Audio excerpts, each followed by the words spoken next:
Good morning, ladies and gentlemen. My pleasure to be here after a long flight and to talk a little bit with you about especially the future. For many, many years, I have been fortunate to work with retailers, with manufacturers, to talk about a lot of these issues you see on the screen.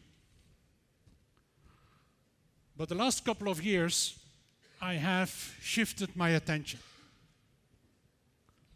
The World Economic Forum a couple of years ago introduced the concept of the fourth industrial revolution. The first one was steam engines, water power. The second one until 1950, mass production, then assembly lines.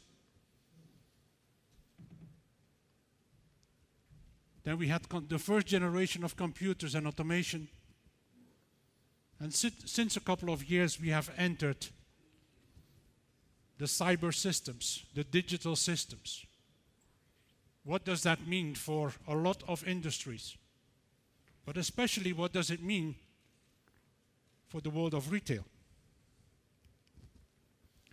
If you look, for example, at a couple of companies, you see those shifts. Those shifts are happening.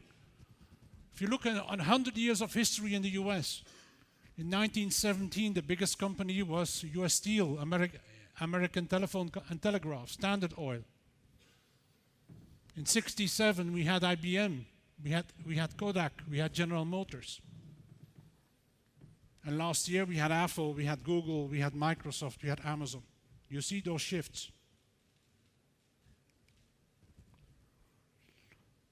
Those shifts are also impacting the fundamental philosophy of our consumers and our shoppers. It's not only about the financial systems. More and more we are entering a world where the consumer says, I am the master of my choices. And I don't need middleman curation. Let me illustrate that with a couple of concepts. Look at the news. News agencies, journalists are curators of information. They select, and then some of that information is published to the public. Now everybody has its own systems to connect to the news. We connect in direct. The music industry faced that transition. The music industry was choosing which songs were going on a CD. Now we all create our own playlist. We do it directly. We don't need somebody in between. Think about the world of apps. You all have the same hardware in your pocket, but you put very, very different software on it. So the user experience that each of you have with your device is very different. Nobody is selecting, you're your own boss. This is an example of Europe. I don't know if the Guide Michelin was a popular item over here, but in Europe it was. Guide Michelin was advising us where do you go and eat, where do you go and sleep, where do you go and travel. Now we share it among ourselves. We share our experiences. We don't need a middleman anymore. Think about fashion. Milan, Paris, New York, they still have the illusion to control fashion. Fashion has moved to YouTube.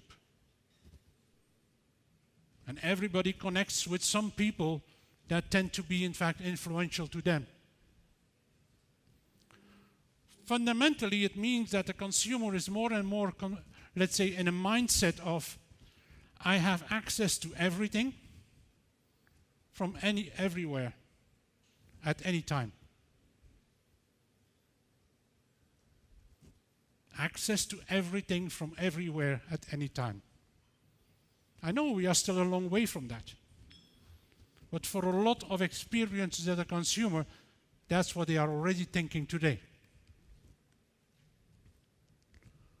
We are entering a world of fragmentation and personalization. And this is a fundamental shift, because we are coming from a world from standardization and globalization. We are going just in the opposite way.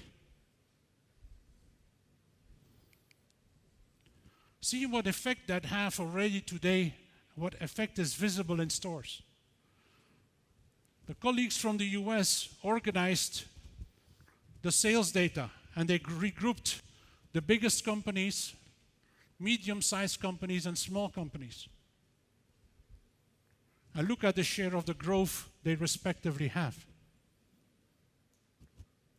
53% of the growth came from small manufacturers. The big players, the historic big players in the system, only accounted for 2%.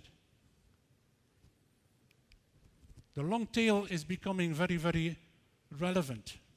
And think about what we are doing in stores every day. Every day in stores, we are rationalizing the assortment. We are focusing on what has scale, while the consumer may have different preferences. Look, for example, today already, when you look at the world of cosmetic brands in the US, the top 20 manufacturers account for 96% of sales in retail stores. But when you look at those same 20 manufacturers, they only account for 14% of sales in online. That is fragmentation in action. What consumers want online is not necessarily the same of what consumers want in stores. And this is very visible today. The question, in fact, that I am puzzled with is, will your connected children or grandchildren walk in stores, pick products from shelves, and put them in a cart? I think there will still be stores. But how relevant will those stores be? How important will those stores be? Will your connected children, grandchildren wait in line at the checkout to pay? The answer is already clear, no. And even if it's technically difficult and full of challenges, that's where we need to go. The third question is more fundamental, is more fundamental for most of the manufacturers. Will your connected children, grandchildren purchase and consume the way you do? Question mark. And you may all have your personal answers. I am not saying that the answer to these questions is yes. It's perfectly fine to say no. We will live in a world which is similar to ours.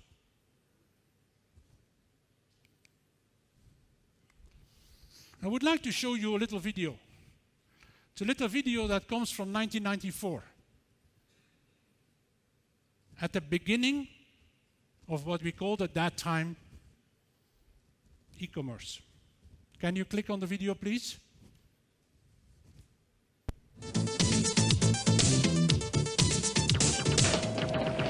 This woman is grocery shopping. So is this one. Look at A, B, D. Well, that might sound puzzling. The answer's simple. She shops at a cyberspace supermarket. Linda Barron is a member of Peapod, a grocery delivery service with interactive software that allows consumers to shop from home or work. She says it's changed her whole attitude about grocery shopping. It was something I did not look forward to. With a 4.5-year-old, a 2.5-year-old, and an 8-week-old baby, it was near impossible. With the touch of a button, her order is zapped to a Safeway store.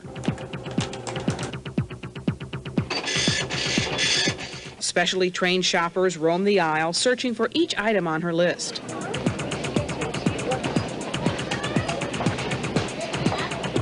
Once the items are selected, they're ready for home delivery, a complete shopping service from the store to your door. This was 1994. The hairstyle has changed. The software has changed. The user interface has changed. But when you think about it, most of the fundamentals, the business model logic, that is shown here is still present today. What are we doing we are using stores, we are using brick and mortar stores. We are adding costs to create a little bit of convenience for the consumer. And on every transaction we do, our profit margin is less. Fundamentally, we are still living in 1994. Not everybody, but many people around the world. This does not work. And I doubt it will ever work. When we look at the share of grocery, e-commerce grocery in South Korea, my number was 12. A colleague said it's already higher. That's very possible. It can be 15, maybe 20. In the US and the UK, it's around 7. In France, it's at 5. In China, it's 3. If you look in the cities in China, it's bigger. In Switzerland, in 2. And in most of the countries, it's around 1%.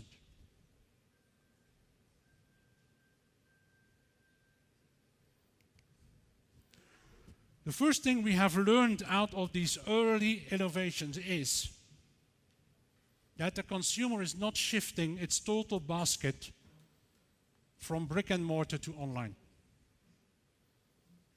They are shifting parts of it. You see that in beauty care the share is 28%. You see that in pet care it's 27%, in health care it's 14%. But you also see that in meat it's 2%, in dairy it's 2%, in beer and wine it's 1%. So certain elements we shift, others we don't. It's a mixed picture. When you look in a number of different categories, bookstores are gone, music stores are gone, video stores are gone. Travel agencies are gone. Shopping malls are having more and more trouble. There's a very interesting video channel on YouTube. It's called Dead Shopping Malls. It's a young man who goes around to film shopping malls that were closed recently. Toy stores are gone. Computer stores are more and more difficulty. Radio Shack is gone. And we buy more and more shoes online.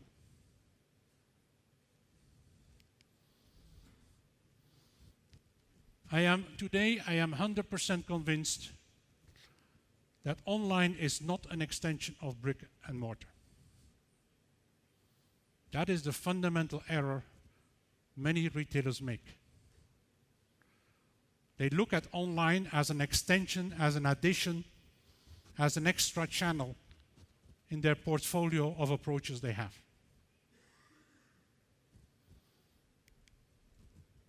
It is a new business model.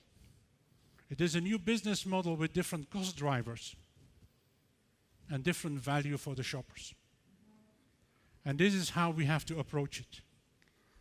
We have to look at it from beginning to the end. How do we create value for the consumer?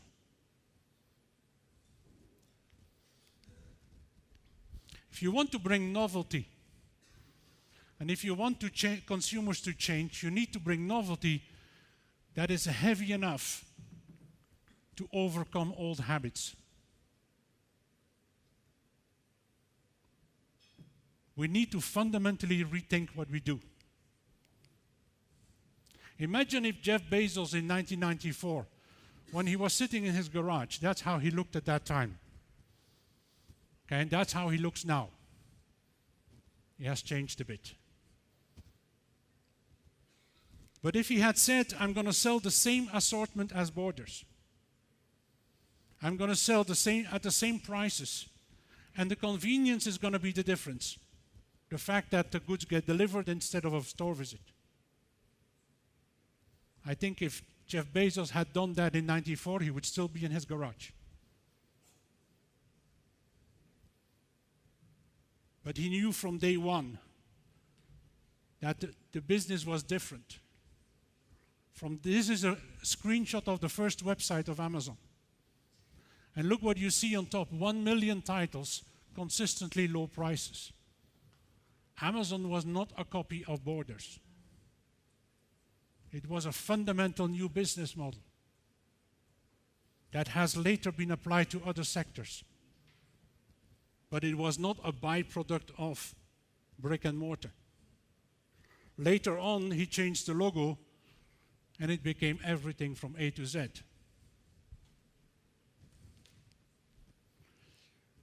If we want to think about business model, if we want to think about fundamental approach, the first element we always have to look at is, in fact, what costs can we remove? What middleman can we remove?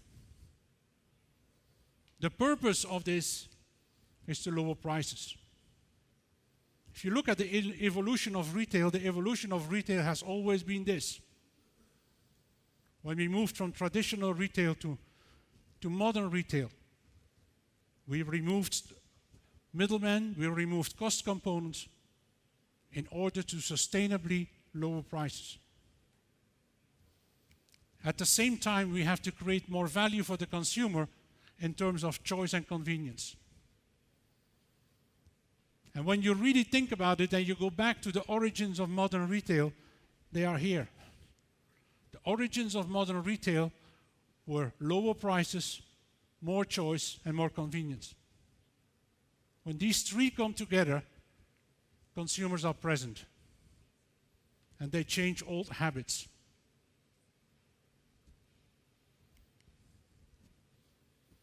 Now I know that's not easy, that's easier said. That's very easy on PowerPoint to have a slide with this.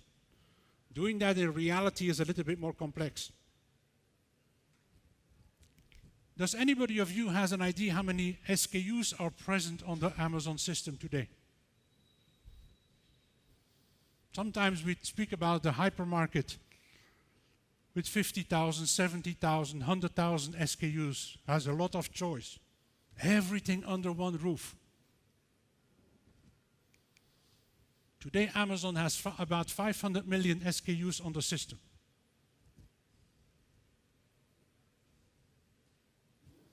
You understand that a consumer with this is unlimited choice is the norm. I have access to everything.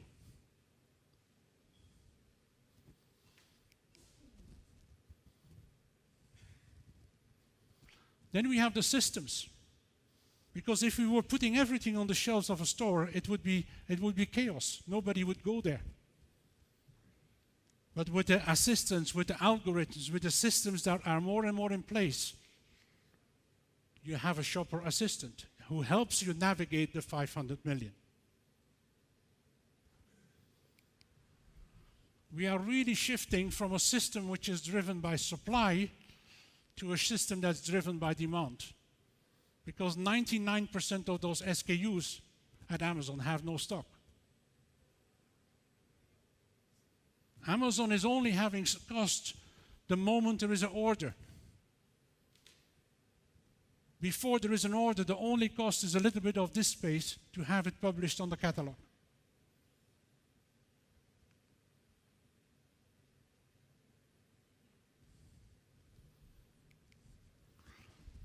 See, when you think in terms of retail, we are moving stock. Being a retailer today is a logistic. We are moving trucks, and on the trucks there are pallets, and on the pallets there are boxes, and these boxes are eventually emptied to find a place on a shelf, and then we wait for a consumer to appear. When you shift to a system which is driven by demand, you turn around the system. And this is what is happening. This is why I don't believe that in fact, it's much easier for an online operator to become a brick and mortar operator than the opposite. The new system is in fact a different way to connect supply and demand. And we need to do it as efficient and with the least possible interference. Remember, access to everything from everywhere at any time.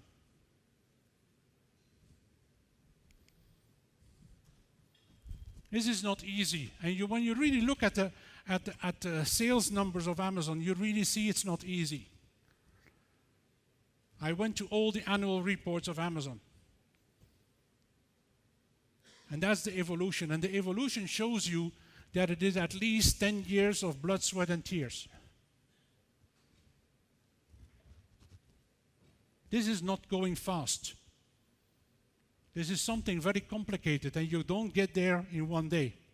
But imagine that if you want to have certain relevance in 2025, you're going to have to start very quickly. The first years are going to be horrible. But afterwards, maybe there is a point of success.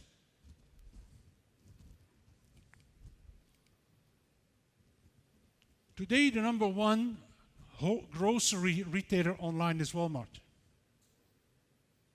They are far more successful than Amazon in grocery. And with the acquisition of Jet.com, and essentially that gentleman, Mark Lohr, who is now leading,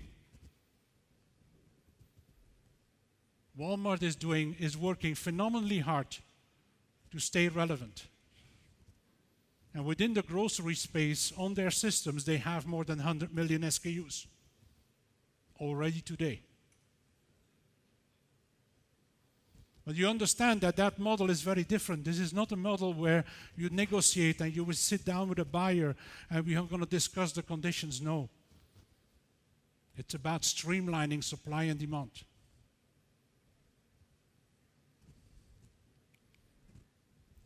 Amazon is trying to catch up. And that's what Jeff Bezos, one evening, he was sitting home and he said, Alexa, buy me something from Whole Foods. And Alexa said, buying Whole Foods. And the next day, the value of Amazon was 11 billion higher, and the one from Walmart was 11 billion lower. Just to show you that Amazon, but you have really to think now. If you really start to think now, you have a couple of thousand people who have been grown up, who have been living the Amazon system, and that are now using their brains to create relevancy within the Whole Foods. They want to understand grocery. They are not yet there, but they are doing their best, and it's going to be fascinating to see where they come up with. PetSmart, a smaller retailer specialized in pet food, sold a 27% of market share for online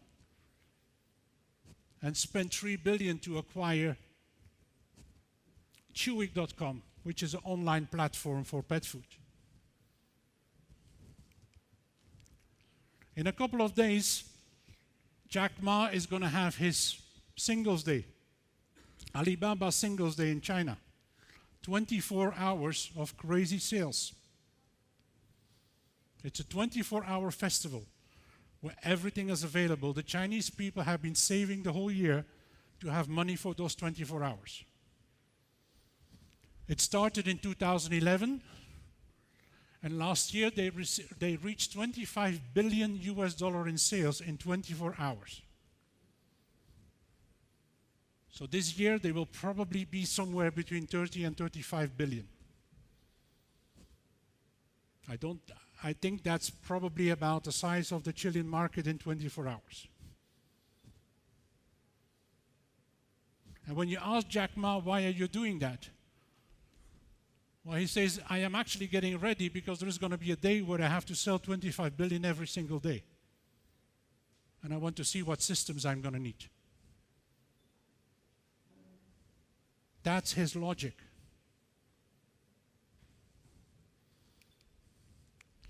And at a smaller scale, this is an example in the Netherlands. That's a startup. They started in '99 and they really copied the Amazon model. And Bol.com started with books, and then they went into English books, and then they went into consumer electronics, and they have been increasing the assortment month after month. Today, at the scale of the Netherlands, they have 20 million SKUs on the system. They are the fastest growing player in the industry. And they were acquired by Ahold, which is the number one retailer from the Netherlands, in 2012. Out of retail, Should the manufacturers in the room start to think consumer direct? Perhaps. Maybe not necessary for your main products, the products that you are selling through retail, but maybe you have a lot of assortment that is sleeping on the shelves. These products exist, maybe there are consumers who want them. You know the example of the shaving wars in the US? We know how Nespresso, with the business model, direct business model, has reshaped the coffee category. Now, plenty of other examples that could be used in that field. This is an example here. 3 friends out of the university created at the border between Germany and Austria. They created mymuesli.com. It's customized, personalized muesli. As a consumer, you choose which grains and which nuts, let's say, raisins you want in your muesli. Do you want sugar? You don't want no sugar. You want chocolate? You want no chocolate? They make it exactly to your recipe. Last month, they had their 10th anniversary. They are moving, in fact, to their 4th factory because every time they were growing. They now have, they deliver for free if you have an order above 40 euros. Can you imagine an order of 40 euros on muesli?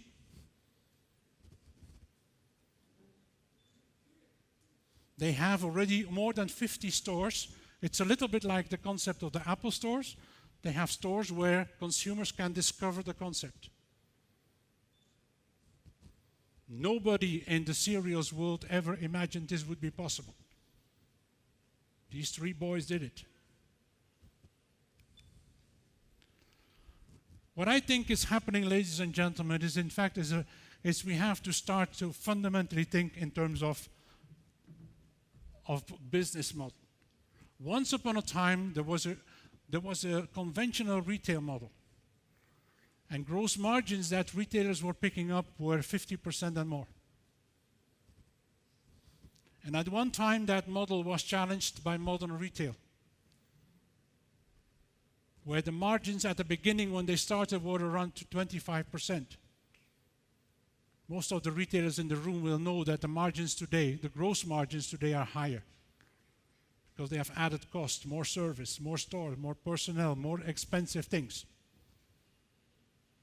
They are now in the zones 30 to 35%. They still have an advantage on traditional retail. But there is a new model coming, a model that is turning around 15%. There are 2 retailers in Europe which are phenomenally successful, Aldi and Lidl, very special. I don't have the time to talk about them, but they are already today in that model. And then you have the online world. Online world is in fact which bringing together supply and demand with margins that are 15% and less. It's about how do we shift from a system which is driven by supply to a system that is driven by demand. This is not easy. But we have to make it shorter, we have to make it faster, we have to make it cheaper.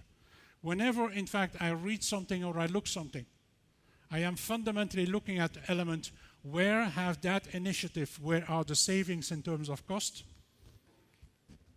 Where is the benefit for the consumer in terms of choice? And where is the benefit for the consumer in terms of convenience? These are my 3 filters. And when I don't see those elements, I have, so far, my model works. In terms of does it work, does it not work, is it profitable, is it not profitable? You will be the creator of your own destiny. But you have to start to move to think out of the current box. The current retail system works well. It has proven track record. Very successful companies have come out of that. There is nobody who knows better the Chilean market than you. So you have the option to wait until somebody else comes from a different place or start to act on yourself. The future of commerce is going to be connected. And we're going to have very, very different keywords. There's going to be words like preference, there are words of excellence, words of trust, words of transparency that are going to come up in the system.